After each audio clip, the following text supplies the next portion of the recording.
শিয়াদের পরিচয় জানার আগে শিয়া শব্দের অর্থ আমাদের জেনে নেওয়া দরকার। শিয়া শব্দটি বলতে মূলত দল, উপদল বা অনুসারীদের কোন গোষ্ঠী এটা বোঝানো হয়।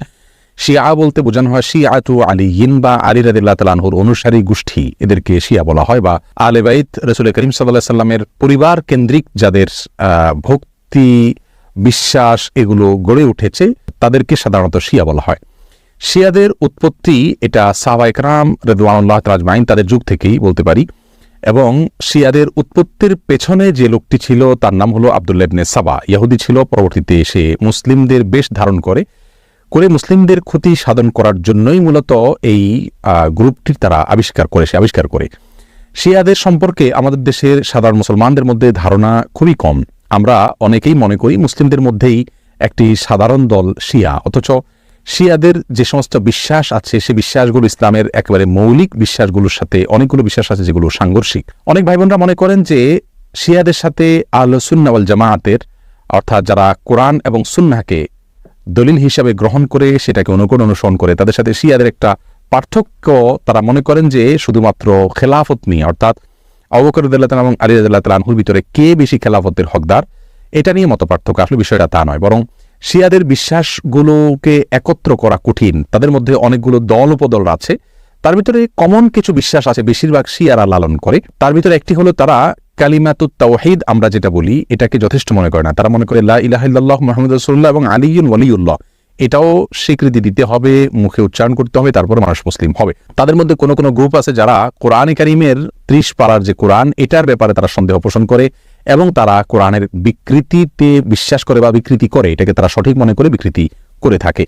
তাদের মধ্যে বড় অংশ বা সবচেয়ে বেশি অংশ বলা যেতে পারে, প্রায় সবাই বলা যেতে পারে তারা সাহাবীদেরকে সবাইকে, কয়েকজন বাদে আলী রাদিয়াল্লাহু তাআলা আনহু, আব্বাস রাদিয়াল্লাহু তাআলা আনহু সহ কয়েকজন বাদে হাসান হোসেন, ফাতেমা রাদিয়াল্লাহু তাআলা আনহুম সহ আহলে বাইত যারা তারা ছাড়া বাকিদেরকে তারা কাফের মনে করে এবং সাহাবীদেরকে গালমন্দ করাটা এটাকে তারা সওয়াবের কাজ মনে করে, ইবাদত মনে করে। আয়েশা রাদিয়াল্লাহু তাআলা আনহা রাসূল আকরাম সাল্লাল্লাহু আলাইহি ওয়াসাল্লামের সহধর্মিণী, তার চরিত্র নিয়ে তারা সন্দেহ করে, যার চরিত্রের বিষয়ে কোরআনে কারিমে সূরা নূরে আল্লাহ সুবহানাহু ওয়া তাআলা পরিষ্কারভাবে ঘোষণা দিয়েছেন। যাই হোক, এ হলো মোটামুটি শিয়াদের কয়েকটা জঘন্য বিশ্বাসের আলোচনা। এবারে আসি শিয়াদের একটা বিশেষ দল, তাদেরকে ইসনা আশারিয়া বলা হয়। মূলত ইসনা আশার শব্দের অর্থ হলো 12। ইসনা আশারিয়া গ্রুপ বলতে শিয়াদের ওই গ্রুপকে বলা হয় যারা 12 জন ইমামে বিশ্বাস করে, অর্থাৎ যারা মনে করে যে 12 জন ইমাম আল্লাহর পক্ষ থেকে নির্ধারিত, তারা রাসূল করিম সাল্লাল্লাহু আলাইহি ওয়াসাল্লামের ওয়াফাতের পরে ধারা পরম্পরায় আসছেন এবং তাদের মধ্যে প্রথম ইমাম ছিলেন আলী রাদিয়াল্লাহু তাআলা আনহু এবং সর্বশেষ ইমাম ছিলেন মুহাম্মদ ইবনুল হাসান আল আসকারী।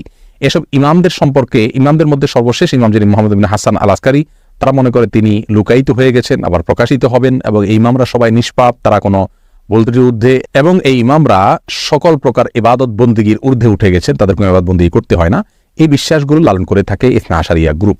শিয়াদের ব্যাপারে আমাদের ধারণা কি হবে, তাদেরকে আমরা কাফের বলবো কিনা? উত্তর হলো শিয়াদের মধ্যে যারা আয়েশা রাদিয়াল্লাহু তাআলার চরিত্র নিয়ে সন্দেহ করে, কোরআনের ব্যাপারে যাদের সন্দেহ রয়েছে এবং বিকৃতি সাধন করে থাকে, এবং কেউ কেউ আছে রাসূল করিম সাল্লাল্লাহু আলাইহি ওয়াসাল্লামের রিসালাত নিয়েও সন্দেহ করে। তারা বলে যে জিবরিল ভুলে রাসূল করিম সাল্লাল্লাহু আলাইহি ওয়াসাল্লামের কাছে রিসালাত নিয়ে আসলে মূলত আলী রাদিয়াল্লাহু তাআলার কাছে। এরকম আর অনেকগুলো বিশ্বাস লালন করে।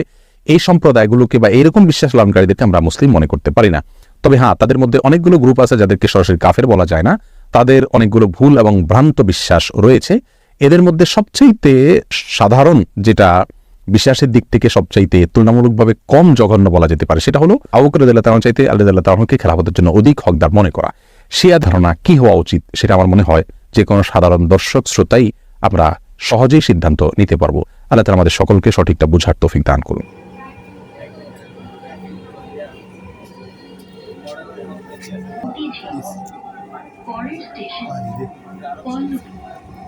This train is bound for Motiji.